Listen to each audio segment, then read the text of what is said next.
Hello gamers and gamettes, what is going on? My name is Keysworn and some of you may know me as Tanek127 Gaming, and welcome back to another video. And guys, in today's video I want to talk to y'all more about Skyforge. Welcome to the What Skyforge Did Part 2.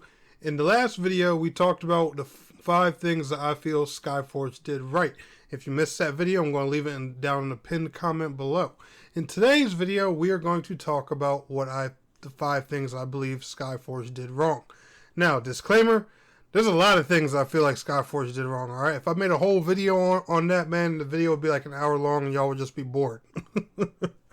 Alright, so I put my thoughts together, came up with 5 things I definitely really wanted to harp on, and also let me know down in the comments what you think Skyforge did wrong. Also, with Skyforge dying, it's clearly that, you know, my focus probably needs to be on another MMORPG here on the channel.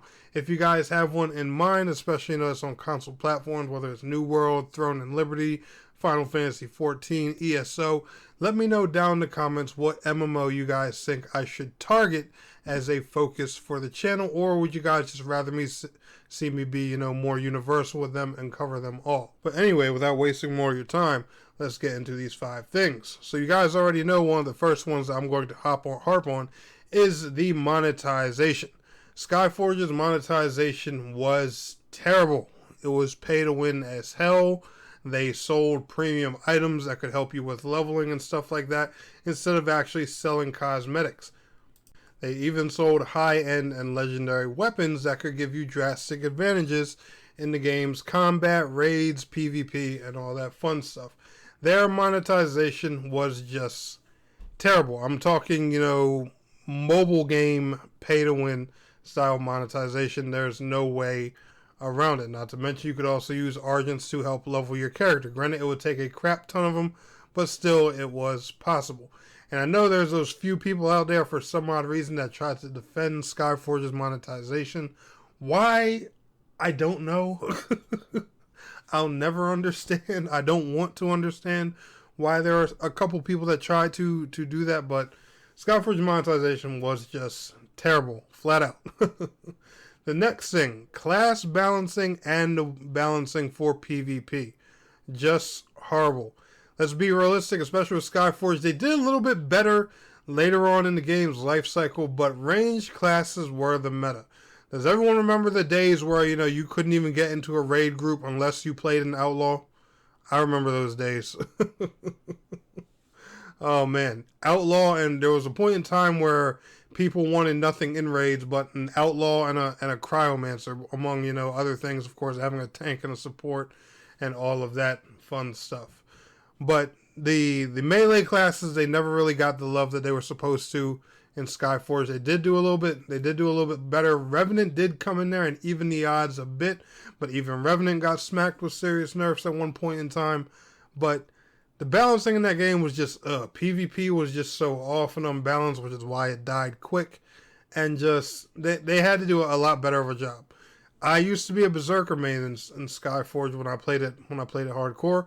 There was even a point, where people wouldn't let me in raids because I was playing Berserker. Where they're like, no, we need something, ranged. You can't get close to the boss like that. And I'm like, what? There was one raid because they needed a specific move of mine to let me to help like do damage to the boss or something. That they let me in as a Berserker once, and that was just it was annoying. But I don't know. I understand, having a preference for certain classes with raids and stuff like that, but at the end of the day, you should be able to play whatever class you want to play and whatever class you enjoy playing. Now, the third thing I feel like Skyforge really messed up on is their story.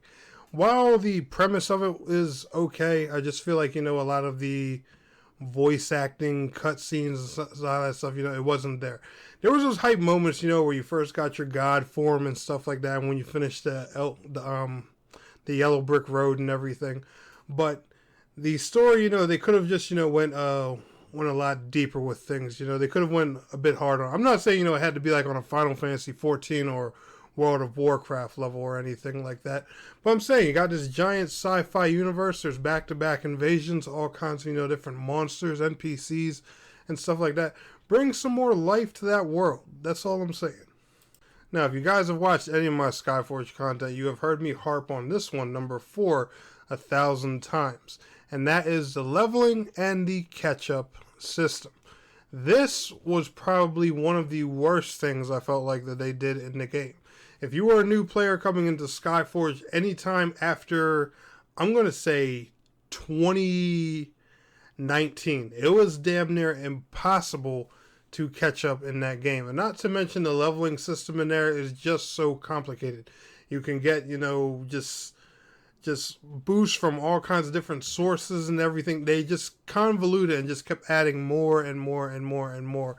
And after a while, it was just literally crazily confusing. Yes, there were, a lot of places you could boost your character from, different areas where you could get advantages for your character. But just, can we just literally level up and farm gear like the way things should be in an MMO? Come on. And last but not least, the open world zones. This is one of my biggest complaints. Yes, we had cool things, like the giant worm and the other one on the Thea planet, which was, just kind of a robotic repeat or reskin, but we're not going to harp on them too much for that. But there were so many missed opportunities with the open world stuff, besides, just simply farming daily quests and everything. There are actually all kinds of different world bosses in the open world on Skyforge besides those 2 worms, and most people wouldn't even realize because they don't scale with the content.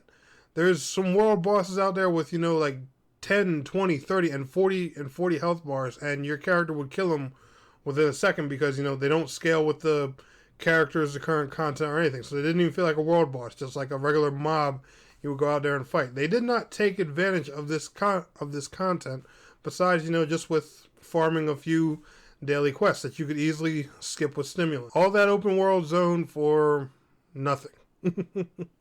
But anyway, guys, those are my 5, top complaints probably with Skyforge. Like I said, I have plenty more, but I just wanted to harp on these 5. The game's going to be shutting down soon. Let me know what you guys think Skyforge did wrong down in the comments below. Y'all enjoyed today's video? Smash that like. I'll see y'all in the next one. Peace out. Have a good one.